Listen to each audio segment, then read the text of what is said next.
World War II pilot vanished over France. 78 years later, a farmer uncovers a watch still ticking. The valley of Marais de Lune doesn't ask to be remembered. It lies quiet and untouched in the folds of southeastern France, surrounded by slow hills and wheat that glows gold in the early evening light. The kind of place where stories go to sleep, not to be born. Crows circle the old stone chapel at sunrise, and fog rolls through the lowlands like it has for hundreds of years, soft and slow, like a sigh you didn't know you were holding. It was in this kind of place, a place forgotten even by time, that a man named Luc Marchand worked the same field his father and grandfather had worked before him. He was not a man of stories, not one for mystery or drama. His hands were thick, sun-leathered, his boots always muddy, his coffee always bitter. But on a Tuesday morning in early March, Luc knelt in the soft black soil just east of the irrigation ditch and uncovered something that changed everything. Not just for himself, but for a story long thought lost to war, to clouds, and to silence. It was small, almost unnoticeable. Round. Metal. He thought at first it was a scrap of junk, maybe a part from some forgotten tool. But when he brushed the dirt away with his thumb and turned it over, he realized it was a watch, still warm from the sun, and ticking, not fast, not loud, but undeniably alive. Luc stared at it for a long time. It didn't make sense. The nearest village was nearly 2 kilometers away, and no one had passed through his property in weeks, he would have seen. The land here had been undisturbed for decades, save for plowing. There were no trails, no structures, no ruins beneath the surface. And yet here it was, a watch, covered in soil but without rust, its face unscratched, its hands ticking forward like it had never missed a day. What stopped him from simply shrugging it off wasn't the watch itself, but what was carved into the underside.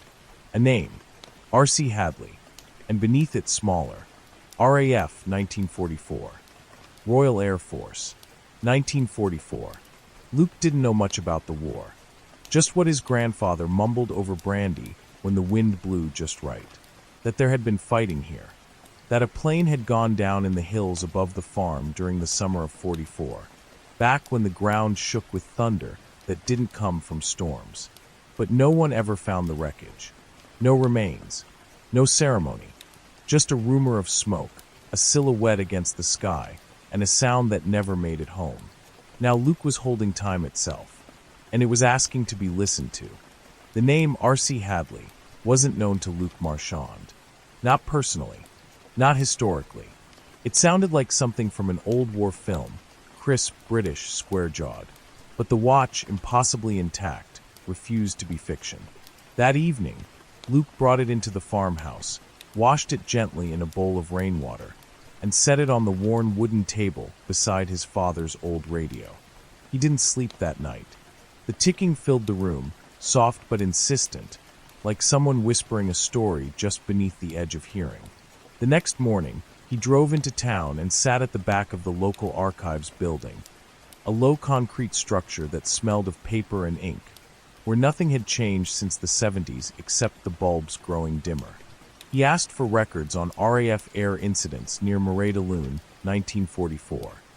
The clerk, an older woman with ink-stained fingers, raised one brow and disappeared into the back without a word.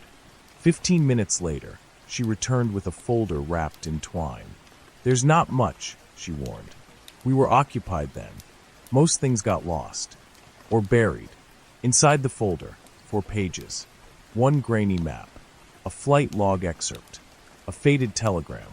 And a photograph, small, black and white, curling at the corners.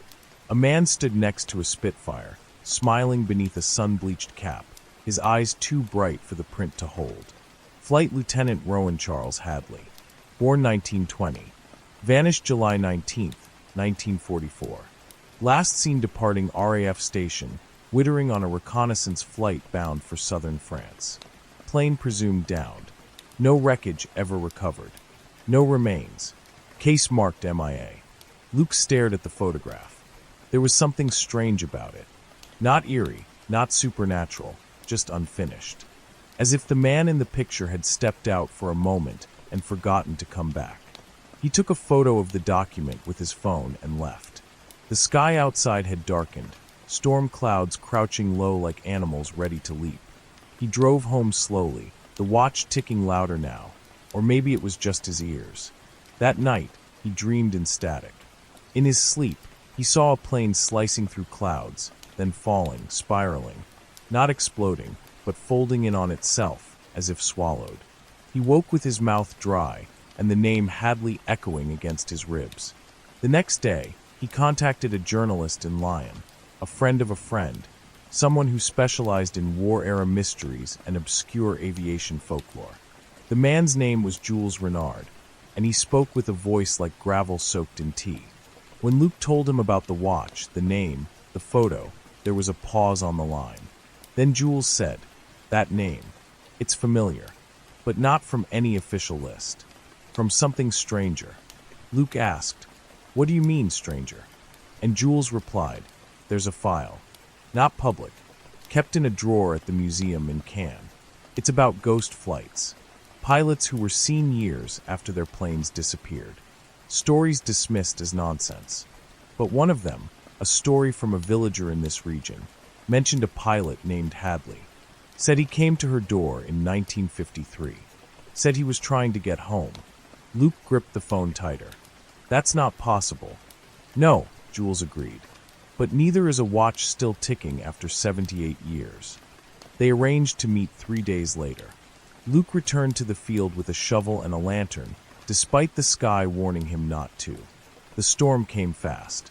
Rain hammered the earth, lightning split the dark like a scream, and thunder rolled over the hills like the echo of falling wings. He reached the spot where he'd found the watch and began to dig. Not hard, not deep, just enough to test the truth of what was whispering through the soil. 3 inches down, he struck metal. Not twisted, not burned. Smooth, curved, and unmistakably part of a plane. He fell to his knees, the storm washing over him, the watch still ticking in his coat pocket. And suddenly, Luc Marchand understood. The past doesn't stay buried. It just waits for the right moment to speak. The sky on July 19th, 1944, was the color of gunmetal, layered with clouds stacked like bruises across the southern French horizon. Flight Lieutenant Rowan Charles Hadley sat alone in the cockpit of a modified Supermarine Spitfire PRMK-11, built not for combat, but for watching reconnaissance. Its guns had been replaced with cameras, its armor stripped to keep it light and fast. He flew with a camera strapped to his back, and the weight of London's expectations strapped to his spine. His mission was simple: fly south over the occupied region of Marais de Lune, map troop movement near the rail lines, and return by dusk. No heroism, no bombing runs, just eyes in the sky. But that day, the clouds had other plans. Rowan was 24, sharp-featured, laughed too quick for his rank. The kind of man who never wore his fear on his face, only in the way his hands tightened on the stick when no one was watching. He had flown 28 missions. This was his 29th, and it would be his last, at least on paper. Somewhere over the wheat fields near the Rhone, the sky turned against him. Wind sheared across his left wing. A vibration started near the tail, then rattled up through the cockpit. Instruments flickered. The engine coughed. 1 minute, he was gliding. The next, he was falling. Not shot, not struck, just pulled. Like the sky had opened a mouth and invited him in. Rowan didn't eject. The plane didn't explode. He simply vanished, first from radar, then from records, then from history. The last transmission from his radio was static, broken by 2 words. Something's wrong. The rest was silence. But that's not where his story ends. Because somewhere below the clouds, the Spitfire didn't shatter. It landed. Hard. Hidden. In the dense forest above Marais de Lune, where trees grew too thick to allow discovery, where maps grew soft at the edges, and no soldier dared patrol without a prayer in their chest. The plane carved a path through the undergrowth, its fuselage twisted, its wings bent but mostly intact. Rowan crawled from the wreckage with blood on his temple and confusion in his lungs. He stumbled forward, not toward rescue, toward stillness. A week passed. The Germans never found the wreck. The Allies never searched that deep. And the only soul who saw him, a widowed woman named Amy Lambert, swore for the rest of her life that a man had come to her door during a storm, dressed in torn flight gear, clutching a broken radio. He spoke with an English accent and asked, "Is this still France?" She took him in, fed him, dried his uniform. When she woke the next morning, he was gone, but the floorboards were wet, the cup he drank from still warm. She told the story to a local priest, who recorded it in a notebook. The notebook sat untouched in a drawer for 40 years, until Jules Renard found it.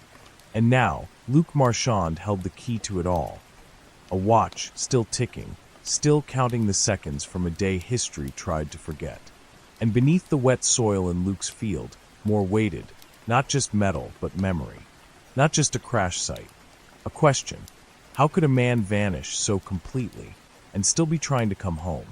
The next time Luc returned to the site, it was just after dawn, the world still wet with dew, the fog thin and low like a hush draped over the valley. Jules arrived not long after, stepping out of a dented Peugeot with a canvas bag full of equipment and a face that looked like it hadn't truly rested in years. He didn't ask questions. He simply stood beside Luc, looked down at the spot where the watch had been found, and whispered, "It's still ticking?" Luc nodded. Neither of them spoke for a long while. Then, wordlessly, they began to dig.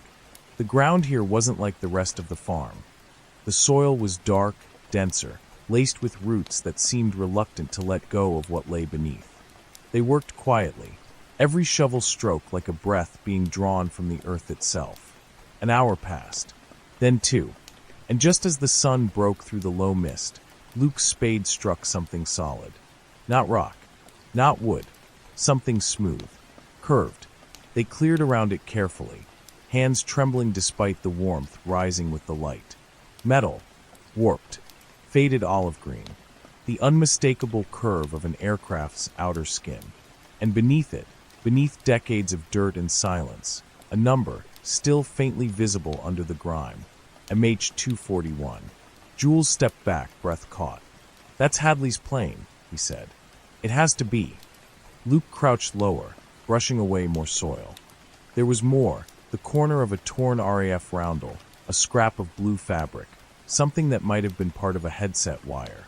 But then he froze, not because of what he saw, but because of what he felt.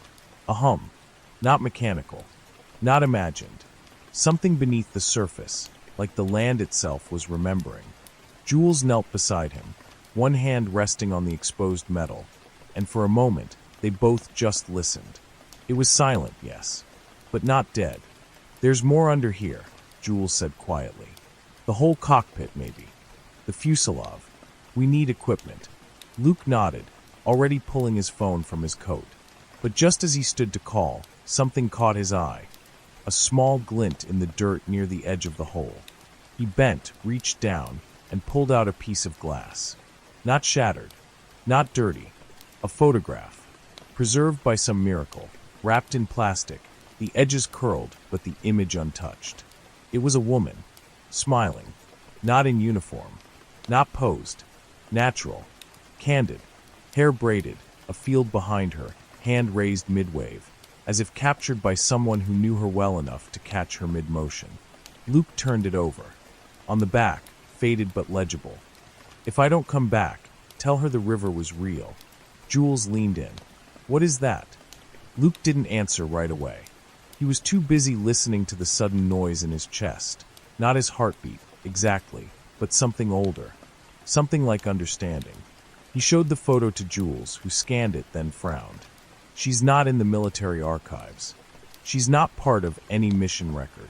But she looks familiar." Luc's voice was quiet. "He left this here on purpose." Jules nodded slowly. "Then we're not just digging for wreckage." They marked the coordinates, covered the exposed fuselage with a tarp, and left. But the field didn't feel empty anymore. It felt watched. Not in a sinister way, but in the way a church feels when no one else is inside. That night, Luc placed the watch back on the kitchen table. Still ticking, but slower now, like it was waiting.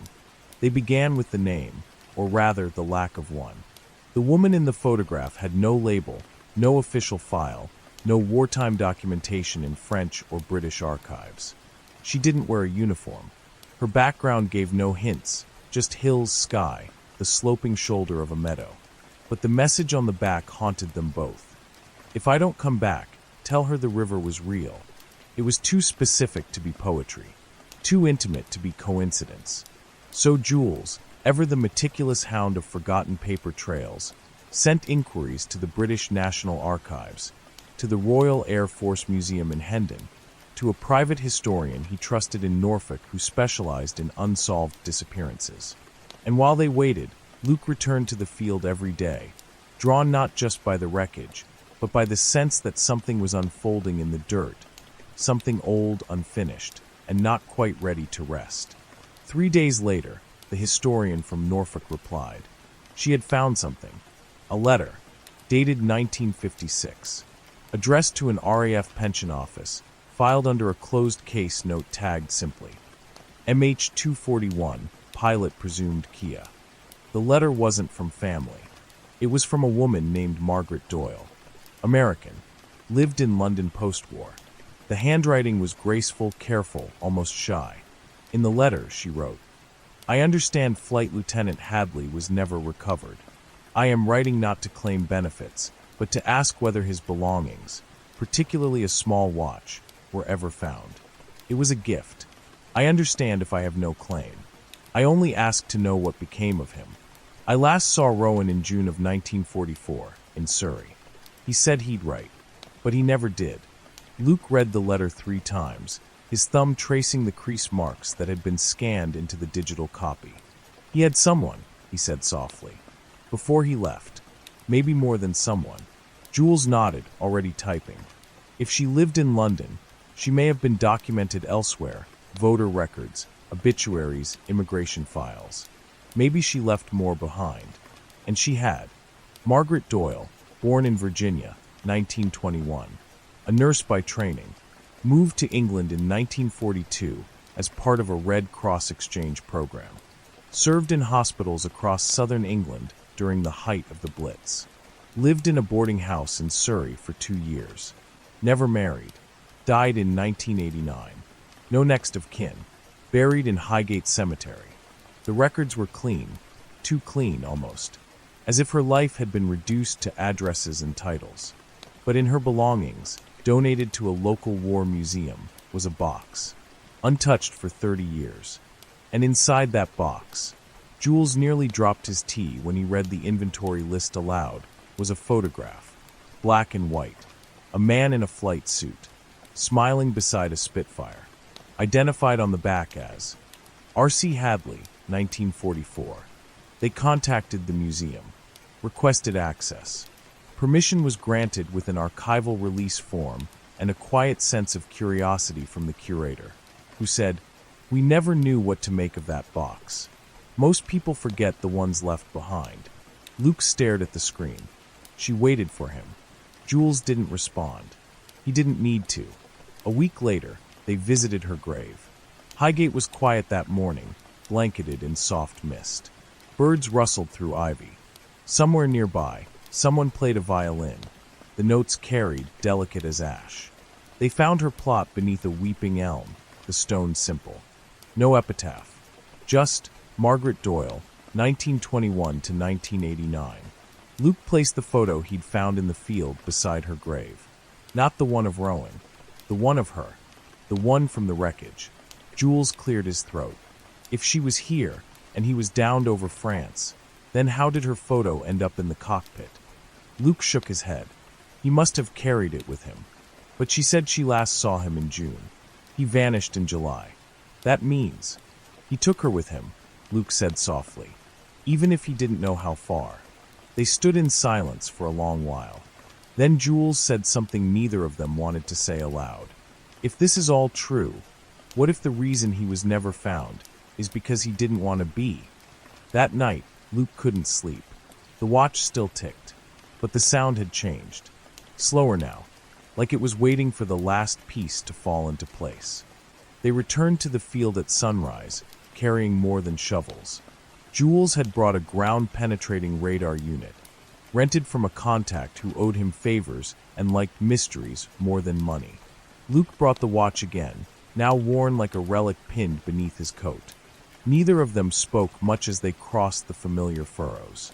The sky was pale blue, smeared with morning clouds, and the air held that strange stillness that often precedes revelation. Not dramatic, just reverent. The tarp covering the edge of the wreck had shifted slightly in the wind, revealing more of the curved metal and what looked like part of a small glass window, dusted in moss. Jules set up the scanner, sweeping the surrounding area slowly, calibrating the soft pings and echoes of the radar's internal pulse. Within minutes, a shape began to emerge on the screen, oblong, metallic, roughly the size of a small fuselage. But it wasn't horizontal. It was angled, nose down, buried into the slope of the field like the earth had cradled it, protected it. And beside that shape, just off its tail, another signal. Small, human-sized. Luke felt something tighten in his chest. "That's him," he said. Jules looked at him. "Or what's left." They marked the area and began to dig again, slower now, more precise, as if afraid to interrupt something sacred. The first thing they uncovered was a piece of leather, brittle, darkened with time. A jacket, RAF issue. Underneath it, buried in layers of clay and root, was a metal tag, rusted at the edges but still legible. Hadley RC, 77,342 Royal Air Force.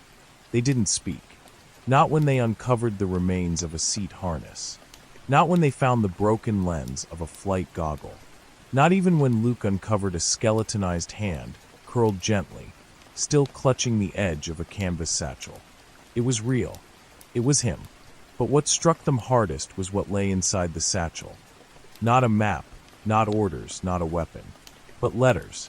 Dozens, folded into envelopes browned with age, bound by a faded blue ribbon. All addressed in the same hand. Margaret Doyle. Jules sat back, breath caught. He never sent them. Luke turned one over. The date was July 20th, 1944. The day after he vanished. He opened it. The ink had faded, but the words were still legible. M. If you're reading this, then something went right, or something went wrong, and either way, I'm sorry. I tried to come back, but I don't know how far I'll get. The plane held, but I couldn't. The land swallowed me. The silence held me. But you kept me. I see you in the trees. I hear you in the clouds. I carry your face like a map. If I don't return, know this. The river was real. I stood at its edge, and I waited. And maybe one day you will too. Luke's hands shook. Jules turned away, covering his mouth. The air around them felt electric, like memory itself had woven into the dirt. But there was more. Buried just beneath the letters, wrapped in oilcloth, was something heavier. A journal. Worn. Fragile. Titled only with the initials RCH. Luke opened it slowly, turning to the last page, where a single sentence stood alone. If love is a place, then I lived in it for a while. And that's enough. They closed the book in silence. The sun crested the edge of the hill. The wind picked up, brushing softly through the wild grass. And for the first time in nearly 80 years, the valley of Moray-de-Loon exhaled. Word spread faster than either of them expected. Jules had intended to publish a brief piece. Just a quiet article in a historical journal, a memorial of sorts, for a man whose life had been folded into obscurity. But someone on the editorial board had connections, and by the end of the week, the photos of the wreck, of the watch, the letters, the impossibly preserved photograph of Margaret, had made their way onto a digital archive frequented by amateur historians and wartime enthusiasts. From there, it grew legs. A British news outlet picked up the thread, then a French station, then a Canadian podcast, each headline more dramatic than the last. World War II pilot found after 78 years in French field. The love that outlived a war. The watch that never stopped. Luke's phone didn't stop ringing. Journalists, archivists, descendants, strangers, each wanting a piece of the man they had unearthed, each eager to wrap their own narrative around a story too fragile for spectacle. At first, Luke resisted. He ignored the calls, let voicemails pile up. He returned to the field daily, just to sit at the edge of the excavation site, where the tarp now covered a temporary shelter built by the local authorities. The air smelled of damp earth and beginnings, but beneath it, something sacred remained. He'd grown protective of it, not out of ego, but reverence. This wasn't just a crash site. It was a letter never sent, a reunion never lived, a heart that had kept beating underground long after the world gave up listening. But Jules knew this couldn't stay hidden. Not entirely. If we don't tell the story right, he warned, someone else will tell it wrong. So they agreed on a compromise. One documentary, small, quiet, funded by a historical grant. No reenactments, no dramatized narrators. Just truth. Jules would handle the research. Luke would guide the voice. Together, they would shape Hadley's story not into a spectacle, but into a memory people could sit with, like a soft song, or a sunset you don't need to explain. And it worked. The piece, titled The River Was Real, aired 6 months later on a modest public network in the UK. It opened with Luke walking through the now greening field, holding the still ticking watch. The audio faded beneath the soft sound of wind through wheat. It showed the excavation, the letters, Margaret's photograph, the final page of Rowan's journal. It ended with Luke's voice. He wasn't trying to be a hero. He was just trying to get back to the place, or the person, that made him feel like more than a uniform. The documentary didn't go viral. It didn't need to.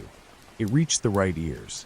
Among them, a man named Dr. Peter Hadley, grandnephew of Rowan, a university lecturer in Manchester who had grown up hearing half-truths about an uncle who flew and vanished.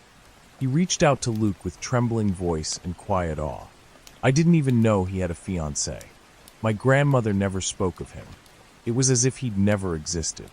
Luke invited him to France. When Peter arrived, tall, bookish, eyes too much like Rowan's, they stood together in the field, and Peter cried. Not loudly, just enough to make the ground seem even quieter. He asked to see the letters. Luke handed him the box, now stored in acid-free sleeves. Peter spent hours reading, then asked to visit Margaret's grave. When he returned, he left something behind, a small framed photo of Rowan, newly printed from the recovered archive, placed beside Margaret's headstone. No words, just presence. And after that, something strange happened. More letters came, from women who remembered meeting a pilot in passing, from men who recalled a friend who vanished too neatly, from families who'd never known why a name on a telegram was all they ever received. And slowly, the quiet tragedy of Rowan, Hadley became a thread in a larger tapestry, one about the many who vanished and the few who never stopped listening for them. The French government officially recognized the crash site as a historical marker. A plaque was installed. Here, Flight Lieutenant Rowan C. Hadley was found after 78 years. A reminder that some journeys do not end, they simply wait. Luke visited often. He didn't speak during these visits. He just stood beneath the oak tree that had grown near the fuselage's edge and listened. The ticking had stopped now. The watch had finally run out. But somehow it didn't matter. Time, Luke realized, doesn't ask to be measured. It asks to be honored. The season turned gently that year. Spring bled into summer without drama, just softer winds, longer days, and wheat that shimmered like brass under the French sun. The field no longer felt haunted. The tarp was gone, replaced by carefully restored soil and a simple wooden post where the plaque stood. Luke still visited almost daily, but not to unearth, just to sit, sometimes with a book, sometimes with a flask of coffee, and sometimes with nothing at all, just the company of silence that now felt like an old friend. Jules had returned to Lyon to continue his work, and the inquiries had mostly stopped. The story had been told respectfully. The rest of the world moved on, but Luke couldn't, because something about it still itched in a part of him that had no name. A sense that there was one last page left unturned, something deeper than wreckage or even love letters. Something that had waited not just to be found, but to be passed down. It was in late August, during a cleaning day in the attic of his family's farmhouse, that Luke stumbled on it. He had gone looking for an old lantern, rummaging through dusty crates filled with yellowing books and broken tools. But at the bottom of a cedar chest wrapped in a military blanket was a small tin box, rusted at the corners, locked with a hinge that snapped when he forced it open. Inside, photographs. War era. Faded. His grandfather. A few unfamiliar men. And among them, one photograph he'd never seen before. A man in uniform. A British uniform. Rowan Hadley. Standing beside Luke's grandfather. Both young. Both smiling. In the background, the very field where Rowan's plane had been found. Luke stared at it for minutes before his breath returned. He flipped it over. No date. No caption. Just the mark of an old French developer's stamp in the corner. He dug deeper into the box, and beneath the photos, a folded sheet of paper, handwritten in English. His grandfather's handwriting, rough, looping, unpracticed. To whoever finds this, his name was Rowan. He wasn't supposed to be here, but the world doesn't care about supposed to. He came through the trees in 44. Bleeding. Lost. Didn't know where he was. I hid him. Just for a night. Fed him. Let him sleep in the barn. He left before dawn. Said he couldn't risk it. Said he had to find someone. A girl. He called her Margaret. Told me, she's waiting. If I can get there, even if I don't make it, maybe the waiting is enough. I never told anyone. Thought it didn't matter anymore. But now that I'm old, I keep thinking about that boy's eyes. He'd already disappeared, even before he walked away. But maybe, just maybe, the field kept a piece of him. Maybe that's what it does. Keeps what matters. Luke folded the paper slowly, sat back against the attic wall, and cried for the first time in years. Not because it hurt, but because the truth had never been a straight line. It had curved, doubled back, hidden in boxes and soil and bloodlines. Hadley hadn't just vanished here. He had passed through, and Luke's family, unknowingly, had carried a piece of him all this time. Not in name, not in duty, but in witness. And somehow, Luke understood. The field had always been his to uncover. Because some stories choose you, not to be solved, but to be remembered. Luke didn't rush it. He waited for the season to settle, for the days to grow cooler, and the light to take on that golden softness that only autumn knows. The field changed again, not outwardly, but in how it felt beneath his boots. It no longer whispered. It no longer watched. It simply welcomed, as if even the land had finally exhaled. He spent days preparing, not with fanfare, but with care. He gathered a spade, a small garden trowel, a jar of sealing wax, and a fresh envelope. He printed one of the letters from Hadley's satchel, not the most poetic, not the most desperate, just the simplest. The one where he wrote, "If love is a place, then I lived in it for a while. And that's enough." Luke folded it carefully, placed it inside the envelope along with a sprig of dried lavender and a copy of Margaret's photograph, the same one that had survived underground for nearly 80 years. Then he sealed it, tied it with twine, and walked to the base of the oak tree at the edge of the field. He dug a small hole, no more than a foot deep, not for burial, but for keeping. The soil was soft now, like it had been waiting for this very thing. He lowered the envelope in, pressed the earth over it gently, and smoothed it flat with his palms. Then he sat back against the tree and whispered, not a prayer, not a farewell, just a single sentence. "You can rest now." There was no wind, no movement, but something shifted, not in the field, but in him, like the story had finally closed its last page. He stayed until dusk, watched the sun fall behind the ridgeline in a slow orange sigh, listened to the birds, the breath of the trees, the low rustle of something ancient and forgiving. And as the shadows stretched long, he reached into his coat pocket and pulled out the watch. It had stopped again, not like before, not paused.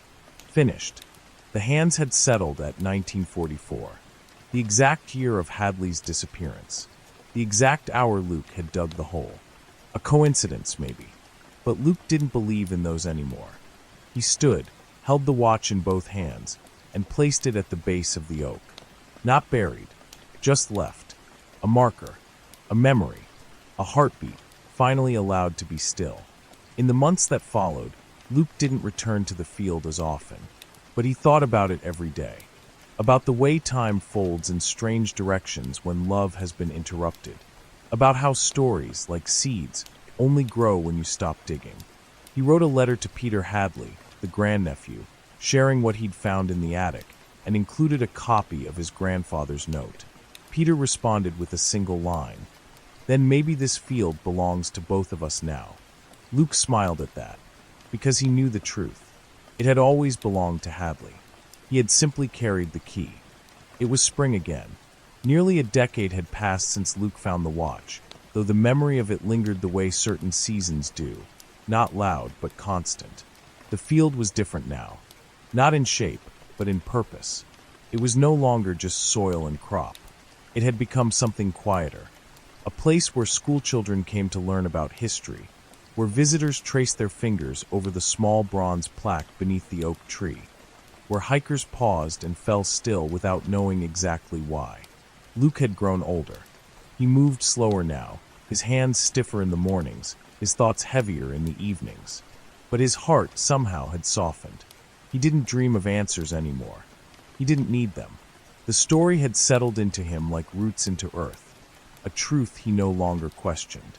The watch was gone, of course, left where it belonged. The letters were in a museum. The journal had been published quietly. And every spring, Margaret's grave received a fresh sprig of lavender from someone anonymous. The world hadn't forgotten Rowan Hadley, and that Luke thought was enough. But stories, real stories, don't close. Not truly. They wait.